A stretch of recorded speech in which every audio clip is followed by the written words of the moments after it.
안녕하십니까. 회계기준원입니다. 이번 온라인 요약 강의는 2016년부터 시행되는 K-IFRS 재개정 기준서에 대한 것입니다. 먼저 재개정 K-IFRS입니다. 2016년 1월 1일 시행 예정인 K-IFRS의 경우 대부분 좁은 범위의 개정과 연차 개선으로 이루어져 있습니다.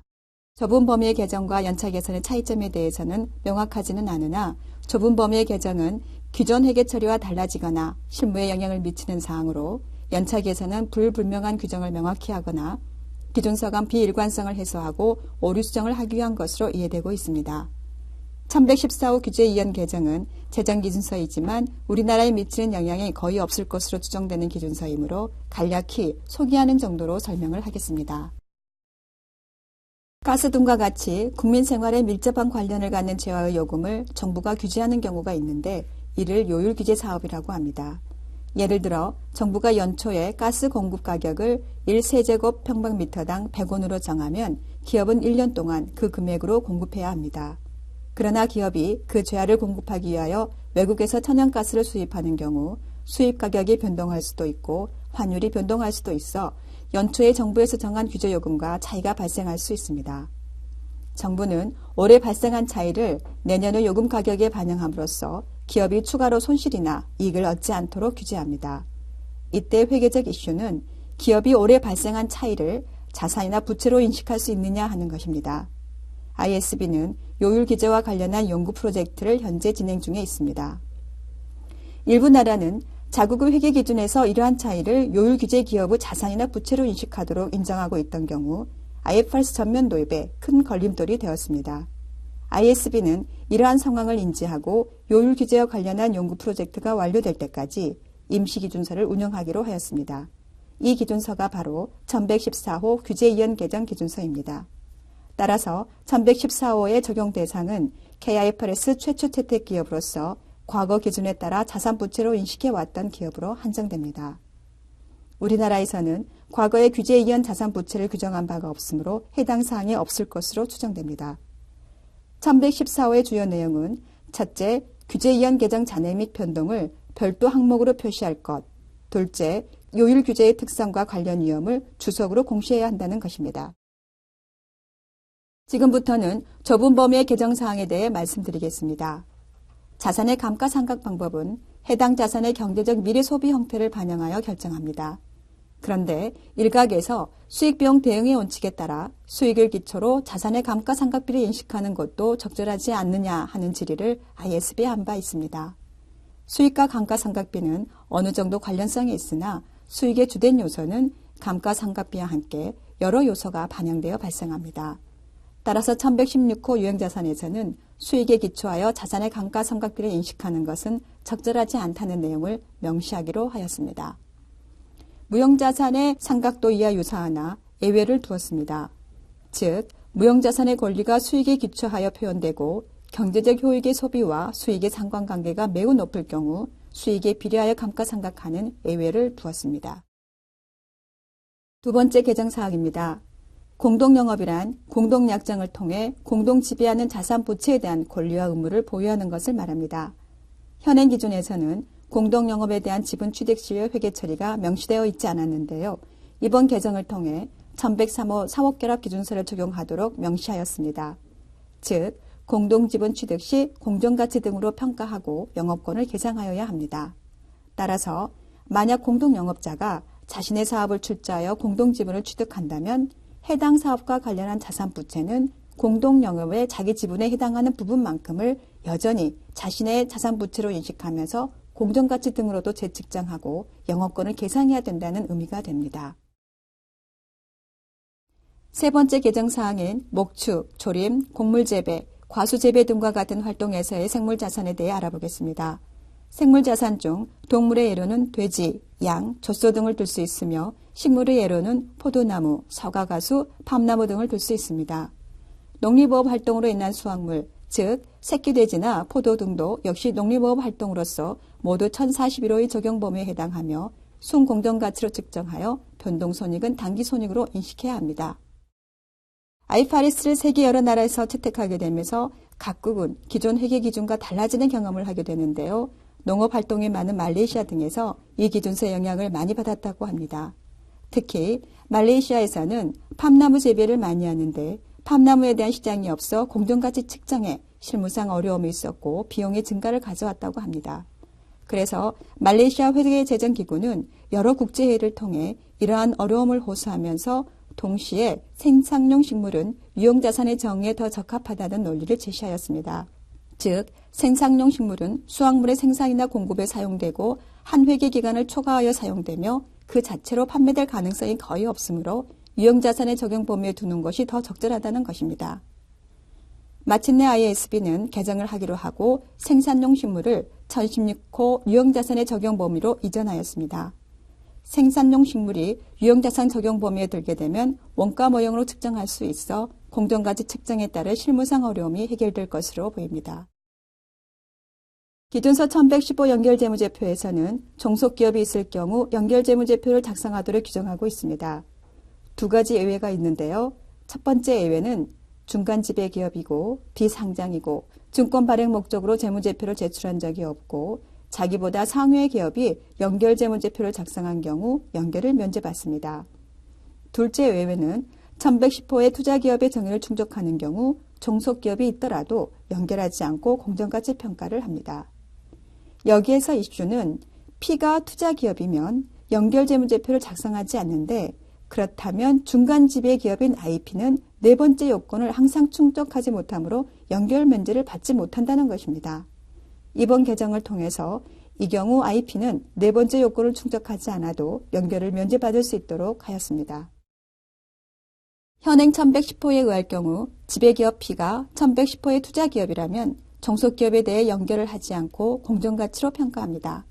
다만 종속기업의 활동이 지배기업 투자활동에 대한 용역만을 제공하는 경우에는 이 종속기업을 연결해야 합니다. 이러한 현행 기준에 따를 경우 한 가지 이슈가 발생할 수 있는데요. 종속기업의 활동이 지배기업 투자활동에 대한 용역을 제공하면서 동시에 스스로 투자활동을 하는 경우에 투자기업 P가 이 종속기업을 연결해야 하는지 공정가치로 평가해야 하는지가 명확하지 않았습니다. 이번 개정을 통해 종속기업의 활동이 S2와 같다면 P는 이 종속기업을 공정가치로 평가하도록 명확히 하였습니다. 1110호의 투자기업에 해당하는 A는 종속기업 S에 대해 공정가치로 평가하여 반영하고 있습니다. 이때 A에 대해 20%를 초과 출자하여 지분법을 적용해야 하는 지분법 적용 투자자가 있을 수 있는데요. 이슈는 지분법 적용 투자자가 A에 대해 지분법을 적용할 때 A의 종속기업에 대한 공정가치 평가 금액을 그대로 반영할지 아니면 회계정책 일치 원칙에 따라 A가 S를 연결했었다면 인식되었을 금액으로 조정하여 지분법을 적용할지에 대한 것입니다. 이번 개정을 통해 A의 장부금액, 즉 S에 대한 공정가치 금액을 그대로 인정하여 지분법을 적용하도록 명확히 하였습니다. 현행 1028호 별도재무제표에서는 종속기업, 공동기업, 관계기업 지분에 대한 평가를 원가법이나 공정가치법을 선택하도록 규정하고 있습니다. IFRS를 채택한 여러 나라 중 브라질, 멕시코 등과 같은 남미 국가는 자국법에서 별도재무제표의 지분법 평가를 의무화하고 있으므로 1027호에서 지분법 평가를 할 수 있도록 해달라고 IASB에 요구하였습니다. IASB는 이러한 요구를 받아들여 원가법, 공정가치법, 지분법 중 선택할 수 있도록 개정하였으며 소급 적용하도록 하였습니다.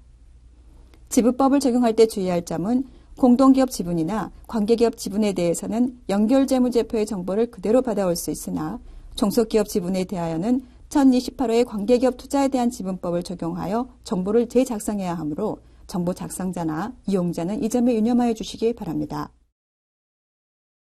공식 개선의 일환으로 1001호 재무제표 표시에서 몇 가지 우려사항을 해소하고 명확히 하기 위하여 개정하였습니다. 중요성 적용 시 고려사항을 제시하여 공시정보가 중요하지 않을 경우 개별 기준서에서 요구하는 특정 공시는 재무제표에 제공할 필요가 없음을 명확히 하였습니다. 재무상태표와 포괄손익계산서의 통합표시와 관련하여 문단 54에서 적어도 재무상태표에 표시될 개별 항목들을 나열하고 있습니다. 이때 적어도라는 용어 때문에 통합표시가 금지되는 것처럼 오해될 수 있어 이를 삭제하여 재무상태표 항목이 중요하지 않을 경우 통합표시할 수 있도록 하였습니다. 중간재무제표의 중간합계를 추가로 표시할 수 있는데요. 이때 유의할 사항을 구체화하였습니다.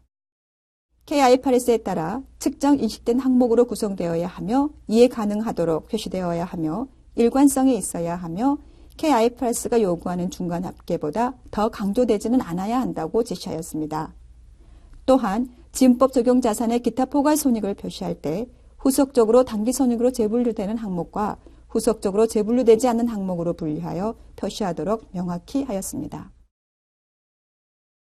1105와 관련하여 현재 규정은 매각하기로 계획된 자산을 소유주에게 분배하기로 계획을 변경하는 경우나 그 반대의 경우에 기존의 매각 예정 분류 또는 분배 예정 분리에 관한 회계 처리에 변경이 필요한지가 분명하지 않았습니다. 이번 연차 개선을 통해 기존 계획이 변경되어 매각 예정 분류와 분배 예정 분류 간 대체할 때 기존의 매각 계획이나 분배 계획이 계속 유지되는 것으로 보아 회계 처리하도록 하였습니다. 금융상품의 공시와 관련한 연차 개선입니다. 금융자산 양도계약에 양도한 금융자산을 관리하는 조건이 포함되어 있을 때 지속적 관여에 해당하는지에 대한 특정 지침을 추가하였습니다. 첫째, 양도한 금융자산의 현금 흐름 수취 시점이나 금액에 따라 관리 용역 수수료가 결정된다면 지속적 관여에 해당한다. 둘째, 양도한 금융자산의 분리행으로 고정 수수료를 전부 지급받지 못한다면 지속적 관여에 해당한다입니다. 또한 지난 2012년 개정된 상계 관련 공시 규정이 모든 요약 중간 재무제표에 적용되어야 하는지에 대해 기준서 1034호에 따라 요구되지 않는다면 공시할 필요가 없음을 명확히 하였습니다. 퇴직급여 채무에 사용하는 할인율과 관련한 연차 개선 사항입니다. 현행 규정에 따라 우량회사채에 대해 거래층이 두터운 시장이 있으면 우량회사채 시장 수익률을 할인율로 결정합니다. 이때 거래층이 두터운 시장에 대한 기준이 필요한 경우가 있습니다. 유로를 사용하는 EU 국가들은 우량회사채에 대해 거래층이 두터운 시장이 있는지를 자기 국가 수준에서 평가하는지 아니며 통화 수준인 이 수준에서 평가하는지 모호할 수 있기 때문입니다. 이번 연차 개선을 통해 거래층의 두터운 시장 기준을 통화 수준으로 결정하도록 명확히 하였습니다. 다음은 중간기간 영업활동의 계절적 특성과 같은 기타 정보를 꼭 중간재무제표의 주석으로 공시해야 하는지에 대한 연차 개선 사항입니다. 일정한 요건을 충족한다면 기타 공시 정보를 반드시 중간재무제표 주석으로 공시할 필요는 없으며 중간재무보고서의 다른 곳에 공시할 수도 있음을 명확히 하였습니다. 이때 일정한 요건이란 다른 곳에 공시된 정보를 중간재무제표에서 상호 참조하여 표시하여야 하며 다른 곳에 공시된 정보를 재무제표 이용자가 중간재무제표와 동일한 조건으로 동시에 이용할 수 있어야 할 것을 요구하고 있습니다. 마지막으로 일반기업회계 기준 제32장 동일지배거래 개정 내용입니다. 그동안 상법 규정에 따라 분할을 물적분할, 인적분할로 나누고 물적분할과 불비례적 인적분할의 회계 처리를 공정가치로 비례적 인적분할의 회계 처리를 장부금액으로 각각 처리하도록 규정하였습니다. 한편 KIFRS 하에서는 분할에 대한 회계 처리가 명시적으로 존재하지 않아 실무에서는 대부분 장부금액으로 회계 처리하는 것으로 파악되었습니다. 이 때문에 측정에서 상대적으로 어려운 공정가치 측정을 비상장 기업에게 요구하는 것은 형평성이 어긋난다는 비판이 있었고 또한 경제적 실질의 변동이 없는 거래에 대해 각각 다른 회계 처리를 요구하는 것이 적절치 않다는 외부 의견에 따라 모든 분할 회계 처리를 장부금액으로 하도록 개정하였습니다. 이상으로 2016년에 시행되는 KIFRS 제정, 개정, 연차 개선 및 일반기업 회계 기준 개정에 대한 요약 강의를 마칩니다. 보다 자세하고 구체적인 설명은 회계기준원에서 제공하는 검토보고서 및 재개정 기준 강의에 참석하시길 권장합니다. 감사합니다.